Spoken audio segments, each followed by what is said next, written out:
Hello and welcome. আজকে আমাদের একটি নতুন টপিক সম্পর্কে জানবো, যেটা হচ্ছে আমাদের পলিগন বা বহুভুজ। তো পলিগন বা বহুভুজ তোমাদের অনেকের কাছে হয়তো একদম নতুন, যে পলিগন মানে হচ্ছে বহুভুজ, তাই না? তো পলিগনের কি কি ধরনের হতে পারে, বা কোন কোন মানে চিত্রগুলোকে আমরা পলিগন বলবো, বা পলিগনের মধ্যে কোন কোন চিত্রগুলো পড়বে, এবং পলিগন থেকে বিভিন্ন রকম যে পরীক্ষায় বিভিন্ন রকম প্রশ্ন আসে বা আমরা দেখতে পাই, সেই প্রশ্নগুলো কিরকম হতে পারে, বা পলিগনের কোন কোন টপিকগুলো থেকে আমরা বিভিন্ন রকম পরীক্ষার প্রশ্ন দেখি, সেগুলো সম্পর্কে আজকে জানবো। তো আজকে এই টপিকটি খুবই ইন্টারেস্টিং হতে চলেছে। তোমরা যারা আমাদের চ্যানেলটি নতুন, তারা আমাদের চ্যানেলটিকে সাবস্ক্রাইব অবশ্যই করবে, এবং ভিডিওটি যদি ভালো লাগে বা তোমাদের যদি বুঝতে একটু সুবিধা হয়, তাহলে তোমাদের পরিচিতদের কাছে শেয়ার করবে, যাতে ওদেরও একটু হেল্প হয়। তো চলো আজকে আমাদের এই টপিকটি শুরু করা যাক। তো পলিগন মানে হচ্ছে বহুভুজ বা পলিগন কিরকম হয়, সেগুলো শুরু করার আগে আমরা যদি এই কতগুলো জিনিস সম্পর্কে জেনে নিই, তাহলে আমাদের সুবিধা হবে।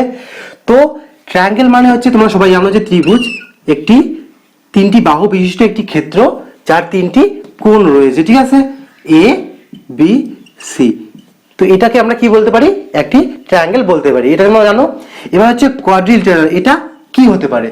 তো আমরা যখন ইন্টারেস্টের অঙ্কগুলো করেছি, তখন আমরা কি, যে কোনো মূলধন বছরে যদি আমাদের কোয়ার্টারলি যদি আমাদের হিসাব করা হয়, তাহলে আমাদের কত সুদ হবে, মানে 4 মাস অন্তর অন্তর। অ্যাকচুয়ালি কোয়ার্টার মানে হচ্ছে 4, ঠিক আছে। তো 4, এখানে আমরা কি বুঝতে পারছি, যে এখানে যে পেন্টাগন পলিগনটা হবে, সেই পলিগনটার কি থাকবে? 4টি বাহু থাকবে, ঠিক আছে। 4টি বাহু সঙ্গে 4টি কোণ। এগুলো সম্পর্কে একটু আমরা বিস্তারিত জানবো, পরবর্তীকালে আসছি। এবার দেখো, পরের নামগুলো তোমাদের কাছে একটু নতুন মনে হতে পারে, যে পেন্টাগন কি, মানে পেন্টা কি? পেন্টা মানে হচ্ছে আমাদের 5, অর্থাৎ কোনো একটি এমন একটি ক্ষেত্র যার 5টি বাহু রয়েছে। আমি পরে ছবি এঁকিয়ে দিচ্ছি। পরেরটা হচ্ছে হেক্সা। হেক্সা মানে হচ্ছে আমাদের 6। এক্ষেত্রে কটা বাহু থাকবে? আমার 6টা বাহু থাকবে, ঠিক আছে। পরেরটা হচ্ছে হেপ্টা। হেপ্টা মানে হচ্ছে আমাদের 7, ঠিক আছে। হেপ্টা মানে হচ্ছে আমাদের 7। অক্টা মানে হচ্ছে 8, ঠিক আছে। নোনা মানে হচ্ছে আমাদের 9, এবং ডেকা মানে 10। এবার প্রত্যেকটি যেমন আছে এখানে পেন্টা, এখানে হেক্সা, প্রত্যেকটি শেষে যদি আমরা গণ গণ যুক্ত করি, তাহলে এটা হচ্ছে আমাদের পেন্টাগন। তো এটি হচ্ছে এমন একটি ক্ষেত্র যার মধ্যে 5টি বাহু থাকবে। এটা হচ্ছে হেক্সাগন, যার মধ্যে কতগুলো বাহু থাকবে? 6টি বাহু থাকবে, সঙ্গে 6টি কোণ থাকবে। একই রকম যদি প্রত্যেকটার সঙ্গে আমরা গণ গণ যুক্ত করি, তাহলে এগুলো আমাদের পলিগনের মধ্যে পড়ে যাবে, ঠিক আছে। যেমন এটি হেপ্টাগন মানে হচ্ছে যে বাহুর মধ্যে কি থাকবে, অর্থাৎ 7টি বাহু বিশিষ্ট একটি ক্ষেত্র। পরেরটা হচ্ছে অক্টাগন, একই রকম ভাবে নোনাগন এবং ডেকাগন। অর্থাৎ নোনাগন মানে হচ্ছে 9টি বাহু বিশিষ্ট ক্ষেত্র, ডেকাগন মানে হচ্ছে 10টি বাহু বিশিষ্ট ক্ষেত্র। এবার আমরা এই প্রত্যেকটি যে পলিগনের নামগুলো আছে, সঙ্গে আমরা ছবিগুলো দেখে নেব। তো দেখো, এখানে ছবিগুলো চলে আসছে। যে ট্রায়াঙ্গেল কাকে বলবো? যার আমাদের কি 3টে বাহু এবং সঙ্গে 3টে কোণ রয়েছে, তাকে আমরা কি বলবো? ট্রায়াঙ্গেল। একই রকম ভাবে কোয়াড্রিল্যাটারাল কাকে বলবো? যার 4টে বাহু এবং 4টে কোণ রয়েছে, ঠিক আছে। এই পলিগনের ক্ষেত্রে একটা জিনিস মনে রাখবে, বাহুর সংখ্যা যতগুলো হবে, কোণের সংখ্যাও ঠিক ততগুলোই হবে, ঠিক আছে। এবার আমরা পেন্টাগনের ক্ষেত্রে দেখি। পেন্টাগন মানে আমরা কি জানি? 5।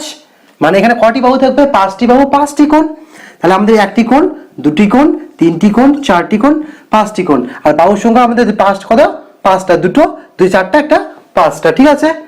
পরেরটা হচ্ছে আমাদের হেক্সাগন। হেক্সা মানে কত বলেছি আমি? 6। তো হেক্সাগন মানে হচ্ছে 6, অর্থাৎ এখানে এখানে কতগুলো বাহু থাকবে? এখানে বাহু থাকবে 6টি বাহু, ঠিক আছে। 1, 2, 3, 4, 5, 6, এবং সঙ্গে কয়টি থাকবে? 6টি কোণও থাকবে, ঠিক আছে। একই রকম ভাবে যদি আমরা হেপ্টাগন বলি, হেপ্টাগনে কি থাকবে? 7টি বাহু এবং 7টি কোণ। আমাদের 7টি কোণ, 7টি বাহু। অক্টাগনের ক্ষেত্রে 8টি বাহু এবং 8টি কোণ। এবং নেনাগনের ক্ষেত্রে কি থাকবে? নেনাগনের ক্ষেত্রে আমাদের 9টি বাহু সঙ্গে 9টি কোণ। 3, 4, 5, 6, 7, 8, 9, ঠিক আছে। আর ডেকাগন মানে আমরা জানি 10, অর্থাৎ এক্ষেত্রে কয়টি থাকবে? 10টি কোণ, 10টি বাহু। তাহলে আমাদের ট্রায়াঙ্গেল মানে হচ্ছে আমাদের ত্রিভুজ, কোয়াড্রিল্যাটারাল মানে হচ্ছে আমাদের চতুর্ভুজ, পেন্টাগন মানে হচ্ছে আমাদের কি? পঞ্চভুজ,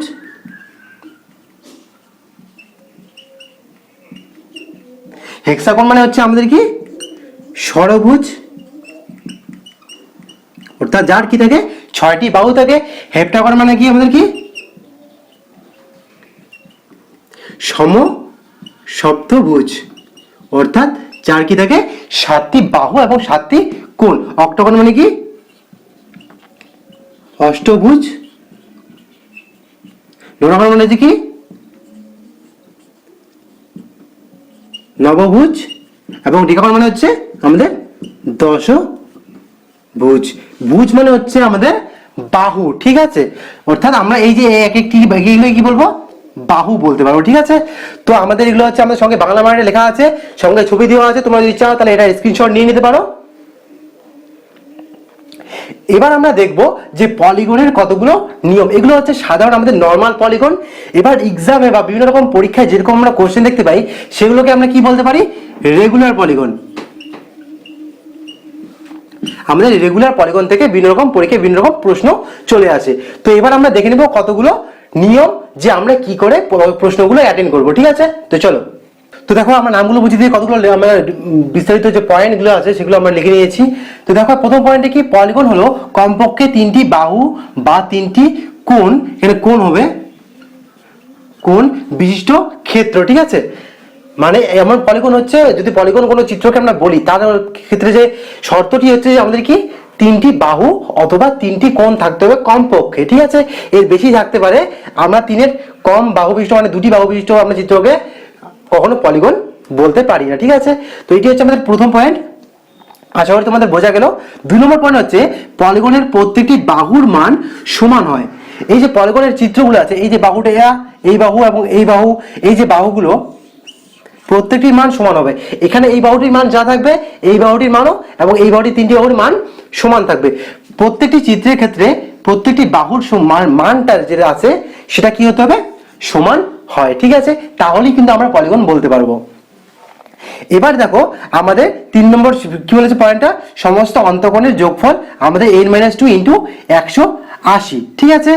এবার দেখো আমরা যদি এই ত্রিভুজটাকে যদি নেই আলাদাভাবে, তাহলে এখানে আমরা কি করতে পারি, আমরা কতগুলো এটা মানে আমাকে ত্রিভুজের 3টি কোণের মান হচ্ছে আমাদের 180 ডিগ্রি, এটা আমরা জানি অনেকেই।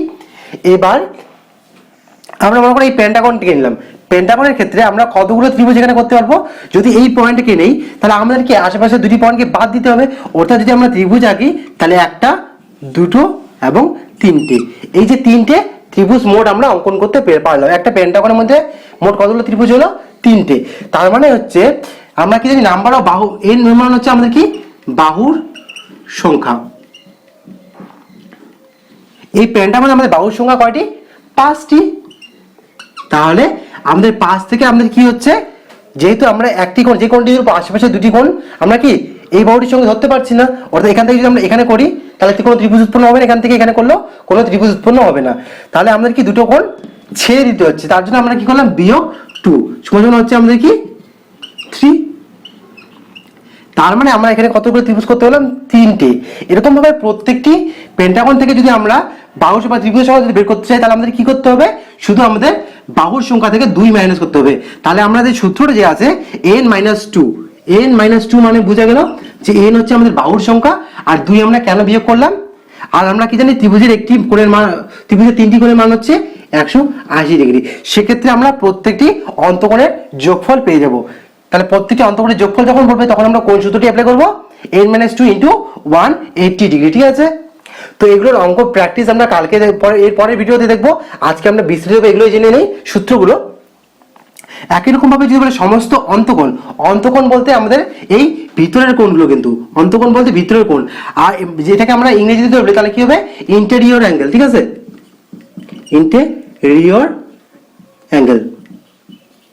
ইন্টেরিয়র অ্যাঙ্গেল মানে হচ্ছে আমাদের অন্তঃকোণ, অর্থাৎ কোনো পেন্টাগনের পলিগনের ভিতরের যে কোণগুলো সেগুলোকে আমরা ইন্টেরিয়র অ্যাঙ্গেল বলতে পারি, এবং বাইরের গুলোকে আমরা কি বলি এক্সটেরিয়র অ্যাঙ্গেল। মানে আমাদের বাইরেটা হচ্ছে বহি কোণ, সেটা সূত্রগুলো আমরা পরে দেখছি। আগে এই অন্তঃকোণের সূত্রগুলো দেখে নিই। তো অন্তঃকোণের যে মানটা আছে সেটা আমরা কি করে বের করবো, তাহলে এর মানে আমরা কি জানি বাহুর সংখ্যা। যদি আমরা ইন্টেরিয়র অ্যাঙ্গেলের যদি আমরা মান বের করতে পারি তাহলে এনটা আমাদের কি বাহুর সংখ্যা, আইটা হচ্ছে আমাদের ইন্টেরিয়র অ্যাঙ্গেল। তাহলে ইন্টেরিয়র অ্যাঙ্গেলের মান কি হয়ে যাবে -2 ইন্টু আমাদের 180 ডিগ্রি বাই এটা গুণেছে দিকে আসলে ভাগ হয়ে গেল। অর্থাৎ এইটা হচ্ছে আমাদের, যদি আমরা এই সূত্রটা অ্যাপ্লাই করি তাহলে হচ্ছে আমাদের সমস্ত অন্তঃকোণের মান আমরা পেয়ে যাব। ঠিক আছে, তাহলে কি করব, আমাদের ইন্টেরিয়র কোণ অ্যাঙ্গেল সমান n-2 ইন্টু 180 ডিগ্রি, যেটা আমরা আগের সূত্রটাতে দেখলাম, বাই হচ্ছে n, মানে বাহুর সংখ্যা দিয়ে আমরা ভাগ করে দেবো। ঠিক আছে, এবার আমরা দেখব যে এক্সটেরিয়র অ্যাঙ্গেল বা বহির্কোণ, অর্থাৎ যে এই যে প্রত্যেকটি, যদি আমরা হিসেব করি প্রত্যেকটি পলিগনের, এটাকে থেকে যদি আমরা দেখি তাহলে এখানে একটি কোণ উৎপন্ন হচ্ছে, এখানে একটি কোণ উৎপন্ন হবে এবং এখানে একটি কোণ উৎপন্ন হচ্ছে। এই যে বাইরের যে কোণগুলো, এগুলোকে আমরা কি বলি, এক্সটেরিয়র অ্যাঙ্গেল বা বহির্কোণ।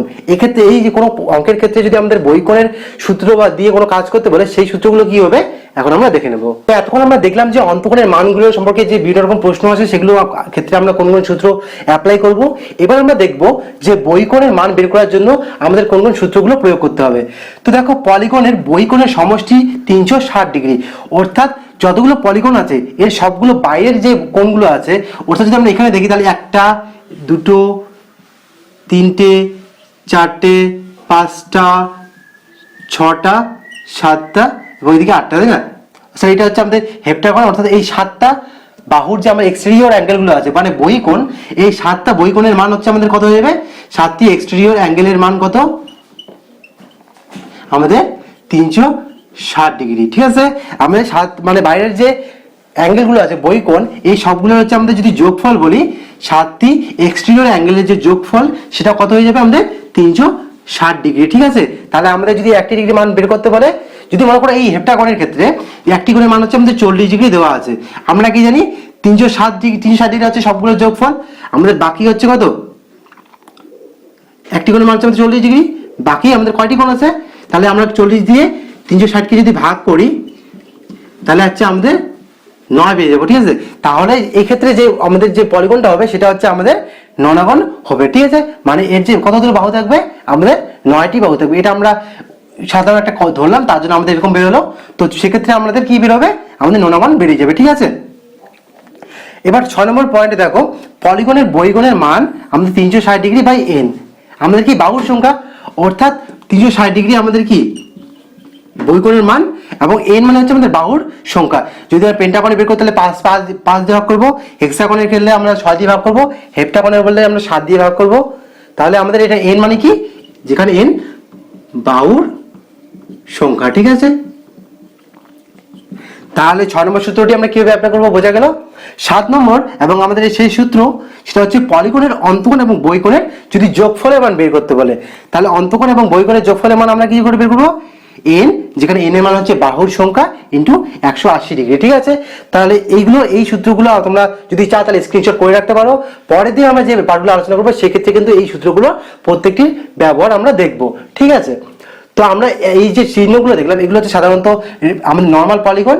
এক্সামের ক্ষেত্রে কিন্তু যেই পলিগনটা আছে সেটা হচ্ছে আমাদের রেগুলার পলিগন। ঠিক আছে, ওখানে কোনো হেপ্টাগন বা হেক্সাগন এইসব কিছু বলতে থাকবে, মানে পার্টিকুলারলি এরকম কোনো কিছু বলা থাকবে না, কোনো একটি রেগুলার পলিগনে বলা থাকবে। ঠিক আছে, রেগুলার পলিগন অর্থাৎ এরকম একটি বাহুর যদি আমাদের কোনো কোণের মান দেওয়া থাকে, তাহলে এই কোণের মান কত সেটা আমাদের বের করতে হতে পারে। তো সেইভাবে আমরা কিভাবে বের করবো পরের দিন আমরা দেখবো।